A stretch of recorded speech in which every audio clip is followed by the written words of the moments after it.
Seiko 5KX GMT model release was a game-changer for watch collectors, closely resembling the beloved, now discontinued SKX Diver and introducing a brand new back then Seiko NH34 movement.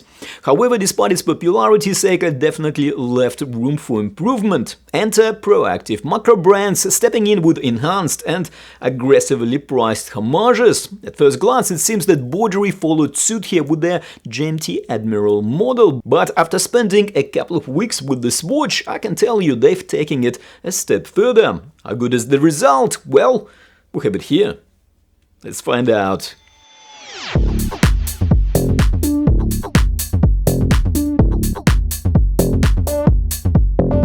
Hello and welcome back. I of course omitted one or maybe two keywords from the name of this Boderry timepiece. It is not just Admiral GMT, it is Admiral GMT Titanium, and it also has a diver word somewhere there, although I have some reservations about that. However, something I'm considerably more excited about is the changes that Boderry did here compared to the initial release of this model about a year ago, and I will go over it in a bit. However, before I do, for full transparency, Boderry reached out a few months ago asking if I would be interested in reviewing this watch. Then I haven't heard from them for a while. I guess they were too busy with end of last year's sales. However, a few weeks ago this watch turned up on my doorstep, so all well that ends well. According to Boderry's email, I get to keep this watch, and in return they ask me to share a full and detailed review of this GMT and of course point you to their product listings. And so, as always, all the necessary product links where you can find this timepiece will be in the description of this video. Right, so what are those changes, or I would even call them upgrades that I mentioned earlier? Well, first they replaced the protruding end links with inverted ones, definitely making this watch much more wearable, especially if your wrist is slimmer than 7 inches. Then, looks like Boderry also addressed the lume, as we will see in my 15-minute lume test later in this review. And the last change, but definitely not least, Boderry added a bunch of interesting and new colorways, which we will look at in a moment. Okay, so we already more or less established that this GMT pays homage to a Seiko SKX or 5KX GMT. It will then come as no surprise that Boderry used Seiko's own NH34 GMT movement to power this watch. The very movement that created that mini GMT revolution among macro brands a few years ago. A very reputable and also proved to be very reliable automatic mechanical collar GMT caliber made by Seiko. This titanium Boderry, as the name suggests, also made out of, yes, titanium. Okay, almost. There are still some components made out of stainless steel, and we will look into the details of that shortly. However, in general, titanium has a number of very desirable properties for watchmaking. The most known property is, of course, titanium's lightweight, in fact, about 40% lighter compared to stainless steel. Titanium is also more resistant to corrosion, it is more scratch resistant than stainless steel, and titanium is also hypoallergenic, which is one of the reasons it is so widely used in medicine. So choosing titanium here is a very interesting and practical design move. But titanium is not the only highlight or so-called unique selling proposition of this watch. We also have here GMT style 24-click bidirectional bezel, which is also fully lumed. Actually, the overall lume on this watch is very decent, as we will see in a bit. And unlike Seiko's GMT watch, which use Hardlex crystal, a fancy name for mineral glass, this Boderry features scratch-resistant sapphire with sufficient amount of anti-reflective coating applied. And another very important point of difference here is, of course, the price and number of colorways available. From memory, at the point of introduction, Boderry was offering only black and white dials. However, they pretty quickly expanded, and now we have the whole lot of different and quite attractive color combinations on offer. So you can choose one that suits your taste the most. As for the prices, well, we can see that on AliExpress Boderry official store they offer this watch for around $155. However, the same store still has these listings where the black and the white models are priced even lower.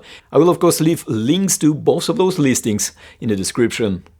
So we have 40.7mm case diameter, 20mm lugs, 12.9mm case height and lug-to-lug distance of 49mm, which is pretty good. However, the effective lug-to-lug distance is actually even smaller due to those new, slightly recessed inverted L-links, measuring only 47.2mm, making this watch suitable to pretty much most wrist sizes starting from about 6 inches and up. We have here a generous amount of links to cover up to 8 3/4 of an inch or about 22 centimeters wrists in circumference, and this titanium watch weighs 113 grams and only 104 grams after sizing it to my about 7-inch wrist.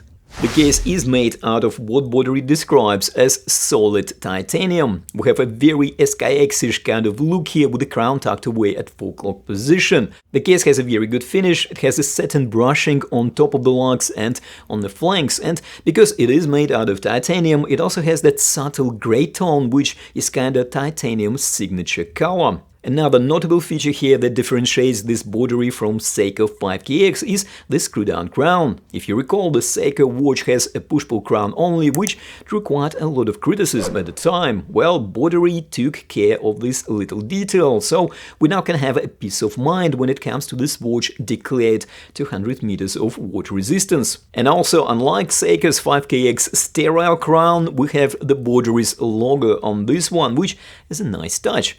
Flipping the case over and we are faced with a screw-on back case as we would expect on a 200 meters water-resistant timepiece. And the titanium back case is decorated with a high-polished star on a sandblasted background, which looks quite nice.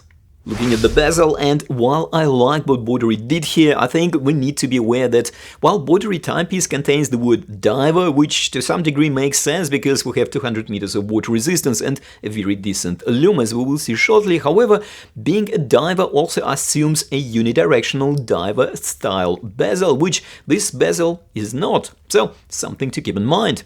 We have here an aluminium bezel insert and it looks quite good with a bit of gloss sheen which contrasts nicely with the more muted matte finish of the case. It is a bidirectional 24-click GMT bezel with 24-hour markings, and my guess is that a lot of users will find this type of bezel more useful and more appropriate on this style of watch. Now, this bezel is fully lumed, as I mentioned earlier, and it also has a very decent bezel action. I've seen some complaints online about the bezel action here being a bit lousy. Well, it is definitely not the case on this particular watch that I have in the studio. There is hardly any backplay, the clicks are crisp and well defined, and the resistance is just right. And here is how this bezel sounds.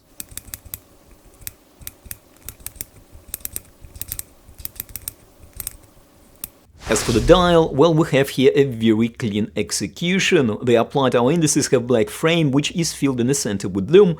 The handset has similar black framing, and it makes this dial really easy to read. And I also like that Boderry located the date at the 4 o'clock position, because the date window kinda blends into the dial background.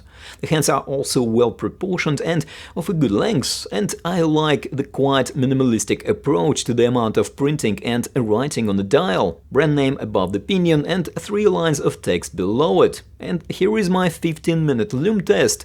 As you can see, we have a sufficient amount of lume applied on all the elements, including a fully lumed bezel. And there seem to be enough layers of lume here to last the distance, so looks like Boderry listened to the initial feedback of poor lume and took action, which is great. Looking at the bracelet, and similar to the case, we have a titanium bracelet, although the clasp is actually made out of stainless steel. As I already mentioned at the start of this review, it is great to see the inverted end links here. Definitely makes this watch considerably more comfortable to wear. According to the product listings, the 5 elements that comprise the individual bracelet links here are made out of solid titanium, including the middle 3 polished parts. All the links are solid, including the inverted end links, which is good. The links are connected by screws, which is also a hallmark of a good quality bracelet. The only thing that I would note here is that the bracelet feels a little bit loose. Okay, on one hand, it definitely contributes to good flexibility and wrist comfort, and the titanium links don't make that much of a jingly-jangle noise like it would have been the case if they were made out of stainless steel. However, I would prefer a slightly tighter tolerances. Now, looking at the stainless steel clasp, and we have here a pretty straightforward single folder clasp. It is fully milled and it is also signed. However, there are no macro adjustments here, so getting a snug fit could be a bit of a challenge, although it is somewhat compensated by the comparatively short bracelet links, which can be treated almost like half links. And here is some more footage of this watch on my about 7-inch wrist. As you can see, the inverted end links combined with a flexible bracelet makes this watch very, very wearable. So what's my verdict? Well, taking into account that we get here the same Seiko movement as in the Seiko GMT watch, plus all the other features and enhancements like 24-click bezel, sapphire crystal, screw-down signed crown, and of course titanium construction, and all that for nearly a third of the price of the Seiko's watch, well, this seems like a real steal of a deal to me. What are your thoughts? Well, do let us know in the comments. And by the way, if you want to see another homage to Seiko 5KX GMT that I reviewed and even compared to the actual Seiko watch, well, check out this video on the screen over here. Don't forget to like and of course subscribe if you haven't already done so. Thank you for watching, take care, and I will see you in the next video.